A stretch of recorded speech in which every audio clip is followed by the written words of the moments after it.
நீங்கன்னு சொன்னாரு. பட் ஆனா நீங்க பேசும்போது உங்க கண்ணு கொஞ்சம் இதுவாயிடுச்சு, கலங்கி இருந்துச்சு ஒருத்தர் சொல்லும்போது. ஸோ இது 25th மூவின்னு சொல்லியிருக்கீங்க. பேர் வந்து ரணம். ரணம். இது உங்களுக்கு ரணமாவே இருக்குமா? இல்ல அதே மகிழ்ச்சிய உங்களுக்கு கொண்டு வரும்னு நினைக்கிறீங்களா? கண்டிப்பா. ஒரு ஒரு அதான் சொன்ன மாரி வந்து இந்த மாரி ஸ்கிரிப்ட் எனக்கு தெரிஞ்சு இதுவரையிலும் வரல. ரொம்ப தமிழ் சினிமாவிலயா? சினிமாலே வரல. தமிழ் சினிமாவில் வரல. ஸோ டெஃபினட்டாக வந்து இது வந்து ரொம்ப ஹார்ட் ஹிட்டிங்காக இருக்கும். ஓ இப்படி ஒன்று இருக்கா அப்படின்ற ஒரு விஷயம் இருக்குது. அதில் நிறைய ஃபீமேல் கேரக்டர்ஸ் தான் வந்து இந்த படத்தை வந்து எலிவேட் பண்ணுறது. ஸோ நான் ஒரு சின்னதாக ஒரு சப்போர்ட்டிங் மாதிரி இருக்கும் அந்த படத்தில். எப்பயுமே ஒண்ணு இருந்தாவே பயங்கரமா கலாய்ச்சி கலகலப்பா கொண்டு போயிடுவீங்க. அது வேற டீம். 3 ஹீரோயின் வேற இதுல சைலண்ட் ஆக்கி வச்சிருக்காங்க. சரக்கு வேற போட்டுனுக்கிறீங்க. 3மே கிடைக்கல. அதுதான் ஒரு ஹீரோயின் வந்து ஒரு 3 நாள் தான் ஷூட்டிங் இவங்க. அதுக்கப்புறம் காணோம். திருப்பி சரக்கு அடிக்கிற சீன் போயிட்டேன்.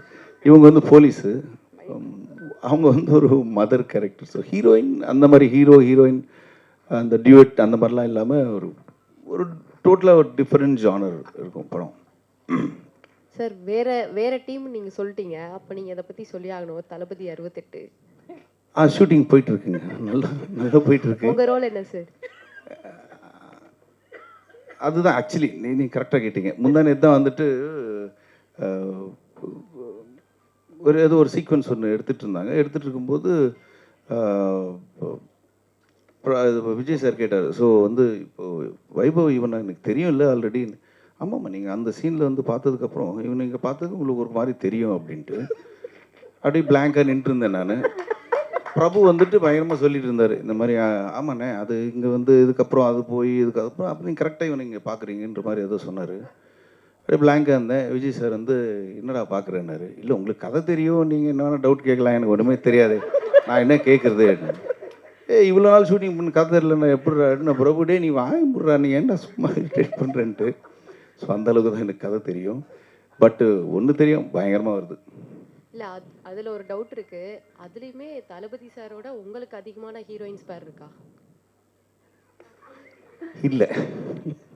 அதே மாதிரி ரஜினி சார் படத்துலயும் நடிக்கிறதா சொன்னாங்க. எந்த படம்? கேள்விப்பட்டேன் சார். நீங்க சொன்னது உண்மையாகட்டும். தெரியல, அந்த மாதிரி எதுவும் இல்லை. சரி, நெக்ஸ்ட் யாராச்சும் 2 கொஸ்டின் மட்டும் கேளுங்களேன், டைம் இல்லை.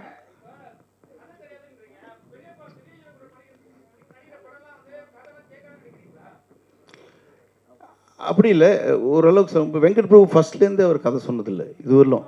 கேட்டால் வந்து எனக்கே தெரியலடா அப்படின்னு தான் சொல்லுவார் அவர். அதே மாதிரி வந்து இப்போ வந்து பெரிய படம் பண்ணுறதுனால வந்துட்டு ஓ உனக்கு கதையெல்லாம் தெரியணுமா அப்படின்னு சொல்லி தான் கேட்குறாரு. ஃபர்ஸ்ட்லேருந்து சரோஜாலேருந்து வந்து இது வரலாம் கதை சொன்னதில்லை. சரோஜாவில் நடிக்கும் போதெல்லாம் வந்து ஓடிக்கிட்டே இருப்போம் நைட். ஆனால் திருப்பி வந்து ஈவினிங் ஷூட்டிங் போகும்போது சரண் சார் நான் கேட்கும்போது இன்னைக்கு என்ன இருக்கும், அதே தான்டா ஓட்டு மேலே ஓடி அங்கேருந்து இங்கே நாங்கள் ஓடிக்கிட்டே இருப்போம். காலையில் விட்டுருவாங்க, போயிட்டு திருப்பி நாளைக்கு வந்து ஓடலாம் அப்படின்னு இருக்கும். ஸோ படம் பார்த்தா தான் தெரியும் ஜென்ரலாக வெங்கட் பிரபு படம் எல்லாம். வைபவ், உங்க வீட்டில் உங்க அண்ணன் பெரிய ஒரு மாஸ் வில்லனா இருக்காரு. இந்த வண்டி வரும்போது பிக்கப், உங்களுக்கு வண்டி பிக்கப் பண்ண வருமா இல்லை அவருக்கு? இல்லை, அது ஆச்சு, ரீசெண்டாக ஆச்சு. கொஞ்ச நாள் நடுவில் அப்படியே வந்து சும்மா வீட்டில் உட்காந்து டிவி பார்க்கும்போது வந்து கார் வந்திருக்குன்னாங்க. கார் வந்திருக்கா, நம்மளுக்கு யாரும் சொல்லவே இல்லையா அப்படின்னு பார்த்துட்டு இருந்தேன். சரி ஒரு நம்பிக்கையில் தான் போனேன். யாரோ ஒருத்தர் அடித்தார் கதை சொல்லணுன்ட்டு, அவரு வந்திருப்பார் போல இருக்கு அப்படின்னு கீழே போனேன். பார்த்தா இவன் மேக்கப் கிட்லாம் எடுத்துக்கிட்டு ஷூட்டிங் போயிட்டு இருந்தான். இனோவா மாறிடுச்சு கொஞ்ச நாள். அவன் இவெல்லாம் நான் சொல்லிட்டு போவேன், நான் ஷூட்டிங் போகிறேன் கொஞ்சம் இந்த வேலைலாம் பாருன்ட்டு. அவன் சொல்லிட்டு போனான் இந்த மாதிரி இந்த இவங்கெல்லாம் வருவாங்க கொஞ்சம் பார்த்து அந்த பில்லாம் செட்டில் பண்ணி நான் ஷூட்டிங் போயிட்டு வேணும். எந்த படம்னா எல்லாம் பெரிய படம் சொல்லிட்டு இருப்பான்.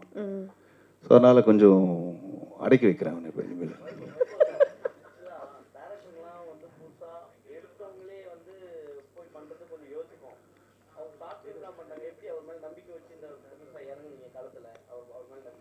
அதுதான் இன்னைக்கு தான் தெரியுது எனக்கு அவர் ஷார்ட் ஃபிலிம்ல இருந்து வந்திருக்காருன்ட்டு.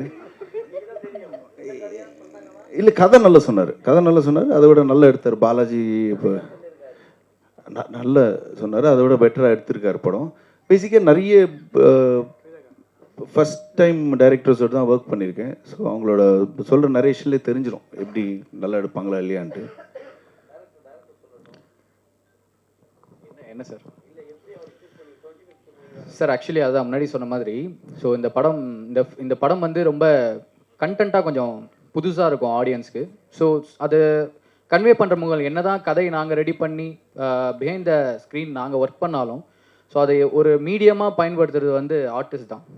ஸோ ரொம்ப யூஸ்வலாக த்ரில்லர் அண்ட் ஒரு டார்க் ஃப்ளேவர்ஸ் மூவிஸ் வந்து இவங்க தான் பண்ணுவாங்க அப்படிங்கிற மாதிரி ஒரு டெம்ப்ளேட் ஒன்று இருக்குது. த்ரில்லரா இந்த ஆக்டர் சூப்பராக பண்ணுவாருப்பா. இப்போ எங்களுக்குமே இப்போ ப்ரொடியூசர் கிட்ட கதை சொல்லும் போது ஒரு 5 ஹீரோ அவரும் சொன்னார், சாரும் இவங்கெல்லாம் பண்ணால் சூப்பராக இருக்கும்பா அப்படின்னாரு. ஆக்சுவலி நாங்கள் அதை இல்லை அந்த லிஸ்ட்டில் கண்டிப்பாக கிடையாது ஆக்சுவலி, ஏன்னா அவர் பண்ணதே இல்லை அந்த ஜானர். ஸோ அது வந்து பண்ணவே கூடாதுன்றதுல ரொம்ப தெளிவாக இருந்தோம். ரொம்ப ஆனஸ்ட்டாக சொன்னால் ஃபர்ஸ்ட் ஆப்ஷன் நாங்கள் சூஸ் பண்ணது வைபவனாக தான் சூஸ் பண்ணியிருந்தோம். நான் சொல்கிறது மது சார் இதுக்குள்ளே வரதுக்கு முன்னாடியே நாங்கள் பிச் டேக்கில் பார்த்தீங்கன்னா வைபவ் சார் ஃபோட்டோ வச்சு தான் நிறைய ப்ரொடியூசர்ஸ் வந்து ஆக்சுவலி அப்ரோச் பண்ணிட்டு இருந்தோம். ஸோ இவர் ரொம்ப ஃப்ரெஷ்ஷாக இருப்பார், ஏன்னா நீங்கள் யூஸ்வலாக டைலாக் கவுண்டர் அடிச்சுக்கிட்டு இப்போ எப்படி பார்க்குறீங்களோ ஸோ அதே மாதிரி தான் இருப்பாள் இல்லையா. ஸோ கதை சொல்லி முடித்தேன், எனக்கு செட் ஆகுமா அது ரொம்ப சீரியஸாக இருக்கே, சரி ஓகே கதை நல்லா இருக்கு நம்ம பண்ணுவோம் அப்படின்னு சொன்னார். எப்படி என்ன மாதிரி அப்படின்னும் போது நான் அவர்கிட்ட சொன்னது ஒன்று தான், அதுக்கப்புறம் எதுவுமே சொல்லலை. இப்போ நீங்கள் கதை கேட்கும் போது நீங்கள் எப்படி நான் இவ்வளோ சீரியஸாக கேட்டீங்க, இதே மாதிரி எனக்கு ஸ்பாட்டில் கேமரா முன்னாடி இருந்துட்டாலே I will be happy. So இது நம்ம கண்டிப்பாக ஒர்க் அவுட் ஆகிடும். அண்ட் அந்த look, so salt and pepper look வந்து ரொம்ப பெருசாக பண்ணலனாலும் மைல்யூட்டாக சின்ன ஒரு டிஃப்ரென்ஷியேஷன் இருக்கும், நீங்கள் ட்ரைலர் பார்க்கும்போது தெரிஞ்சிருக்கும். ஸோ அந்த லுக்கும் நாங்கள் அழகாக செட் பண்ணி colour palette and making wise அதான் சொன்னேன், மொத்த க்ரூவுமே உட்காந்து மீட்டிங் வச்சு இப்படி தான் இந்த படம் வரப்போகுதுன்றதுல ரொம்ப கான்ஷியஸாக தான் இந்த படம் பண்ணோம். அண்ட் ஒன்ஸ் அகைன் நான் திருப்பி அங்கே ஒரு தடவை சொன்னேன், எங்கேயும் சொல்கிறேன். ஸோ பெரிய டேரக்டர்ஸ் கிட்ட ஒர்க் பண்ணாதான் அவங்க நல்லா படம் பண்ணுவாங்கன்ற ஒரு மித்து இருக்குது. ஸோ டெஃபினட்டாக இந்த படம் மேக்கிங் படம் நல்லா இல்லைங்கிறது வந்து ஆடியன்ஸ் அண்ட் நீங்கள் டிசைட் பண்ணுவீங்க, அது எனக்கு நம்பிக்கை இருக்குது. பட் மேக்கிங் வைஸ் இந்த படம் டெக்னிக்கலாக ரொம்ப ஸ்ட்ராங்காக பண்ணியிருக்கோம். ஸோ அதுதான் நான் இங்கே திருப்பி நான் சொல்ல விரும்புகிறேன். ஸோ பெரிய டேரக்டர்ஸ் கிட்ட ஒர்க் பண்ணாதான் இவங்க இந்த நல்ல படம் பண்ணுவாங்க, மேக்கிங்காக மிரட்டுவாங்கன்ற ஒரு விஷயம் வந்து அதுக்கு ஒரு மாதிரி இருக்குது. ஸோ அவ்வளோதான், வேறு ஒன்றும் இல்லை. தேங்க்யூ. அடுத்து சரஸ்வதி மேனன் தானியா கூப்பிட்ட ஒரே ஒரு கொஸ்டின் கேட்டால் அந்த ப்ரெஸ் மீட் முடிச்சுக்கலாம். பின்னாடி இருக்கவங்க யாராச்சும் கேட்குறீங்களா? இப்போ யாராவது கொஞ்சம் சீக்கிரம் வாங்க. தானியா ஹோப் சரஸ்வதி 2 பேரும் கொஞ்சம் சொல்லுங்களேன், வைபவ் கூட ஒர்க் பண்ண எக்ஸ்பீரியன்ஸ் என்ன கொஞ்சம் சொல்லுங்க. நமக்கு அது விட்டா வேற உங்க எக்ஸ்பீரியன்ஸ் எப்படி இருந்துச்சு? ஜெனரலி வைபவ்னா வந்துட்டு ஜாலியா, இவங்களுக்கு லாங்குவேஜ் ப்ராப்ளம் வேற இருக்கு, ஸோ எப்படி மேனேஜ் பண்ணாங்க அதுக்கு? இல்லை எல்லாரும் ஓகே. இப்போ பேன் இண்டியன் ஃபிலிம்ஸ் தானே எல்லாம் புரியும் உங்களுக்கு. ஸோ ஊதாரித்தரமா அந்த மாதிரி சுற்றிட்டு இருக்கிற guy Vaibhav is like that. So first time you seeing him is a very serious character தெரியுமா? அப்போ உங்களுக்கு எப்படி இருந்துச்சு பார்த்த உடனே வந்துட்டு? எக்ஸ்பீரியன்ஸ் ரொம்ப நல்லா இருந்துச்சு. நீங்கள் செட்டில் ரொம்ப காமாக பேஷண்ட்டாக இருக்காங்க. காமா இருந்தாரா? Coma patient. Okay sir. So how is your father, how is dad? அவங்களுக்கும் தமிழ் தெரியும், நீங்கள் தமிழில் பேசலாம். கேட்டேன். நல்லா இருக்காங்க. ஆக்சுவலி நம்ம சாங் ரொம்ப பிடிச்சிருக்கு, பொல்லாத குருவி. Nice. So how was your feeling இந்த படம் வந்து வைபவ்? நான் எப்பவுமே யோசிப்பேன் இந்த ரொமான்டிக் காமெடி, இந்த மூஞ்சிலாம் ஏன் நடிக்குது? இல்ல அப்படியெல்லாம் இல்ல, நினைச்சிருப்பாங்க. இல்ல மாண்டாஜ் சாங்ல வந்து நம்ம they'll be laughing ஸ்லோ மோஷன்ல பேசிட்டு ஏதோ இன்டராக்ஷன் பண்ணிட்டே இருக்கணும். அப்போ என்ன பேசிட்டு இருப்பாங்க நான் யோசிச்சுட்டே இருப்பேன். டின்னர் சாப்பிட்டீங்களா, இது பண்ணீங்களா, அந்த தாண்டி ஏதோ சொல்லிட்டே இருப்பாங்க. நேச்சுரலா நான் சிரிச்சுட்டே இருந்தேன். ஸோ அதுக்காக ரொம்ப தேங்க்ஸ் உங்க காமெடிக்காக. தேங்க்யூ. வைபவ் பேசுறது உங்களுக்கு புரிஞ்சுதா ஃபைனலி? ஆமா, அவங்க ஆக்சுவலி சிரிச்சுட்டே பேசுவாங்க. எப்போ ஷார்ட் முடிய போகுது, எப்போ வீட்டுக்கு போகலாம், சரியா இன்னும் கொஞ்சம் நேரம் தான். So it was really fun working with you. நான் வந்து ஆக்சுவலி அவங்களோட ஃபேன் அடியே எஸ் மது சாங்லேருந்து. ஸோ நான் சொல்லிட்டே இருப்பேன் உங்க ஃபேவரட் சாங். அவங்க சொன்னாங்க யாருமே அந்த பாட்டு கேட்கவே இல்லை, நீங்க ஏன் எவ்வளோ என்ஜாய் பண்றீங்க? இல்லை இன்னும் நிறைய உண்மை வருது, சொல்லுங்க. ஆமாங்க, ஒரு ரீசெண்ட் எக்ஸ்பீரியன்ஸ் சொன்னவங்க தான் ஞாபகம் வருது. அது அமெரிக்காவில் நாசால ஒரு சயின்டிஸ்ட். சரி. அவர் அவங்க ஒய்ஃப் வந்து அவர் வந்து ஒரு மிகப்பெரிய ஹார்ட் சர்ஜன் யூஎஸ்ல. அவங்க ஒய்ஃப் வந்துட்டு நாசால சயின்டிஸ்ட். ஒரு பார்ட்டியில் மீட் பண்ணேன்.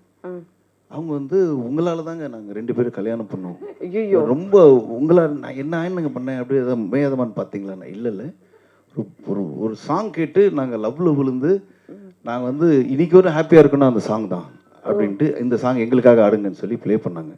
ஓகே, அந்த அளவு ரீச் ஆயிருக்கு. ஒரு கெஸ், நீங்கள் ஒரே ஒரு பாட்டு உங்களுக்கு பிடிச்ச எதாவது எதாவது சொல்லுங்களேன். சும்மா ஏதாவது ஒன்று சொல்லுங்கள். யாரும் நானே ஷாக் ஆயிட்டேன் நான். அந்த மாதிரி ஒரு சாங் தெரியல, நீங்களே சொல்லிடுங்க ஏதாவது ஒரு கோடான பாட்டு. கோடி. இல்லை ஹலோ நான் போய் பேசல, விஜய் சேதுபதி பாடியிருப்பாரு மச்சா மல்சான்னு ஒரு ஒரு மாஸ் பாட்டு. அந்த பாட்டு போட்டு இதனால தான் நாங்கள் ஒன்று சேர்ந்து யூஎஸ்ல இப்போ சந்தோஷமா இருக்கோம். நாங்கள் எப்படி இருக்கோம் என் நிலைமை. ஒரு நிமிஷம் மிரண்டு போயிட்டீங்களா? அவர் பெரிய ஹார்ட் சர்ஜனி, இவங்க நாசா சயின்டிஸ்ட், எந்த பாட்டு சேர்ந்துருக்காங்க பாருங்க. அவ்வளோ பெரிய ரிலாக்ஸ் கொடுத்துருக்கோம் உங்க பாட்டு. நான் ஓடிட்டேன் பார்ட்டிலேருந்து. ஓகே, நன்றி, சந்தோஷம். இந்த படத்தோட டீம் ஒரு ரிமெம்பரன்ஸ்க்காக ஒரு ஃபோட்டோ எடுக்க கூப்பிட்டுக்கலாம். ரணம் டீம் அப்படி கொஞ்சம் ஸ்டேஜ்க்கு வாங்க.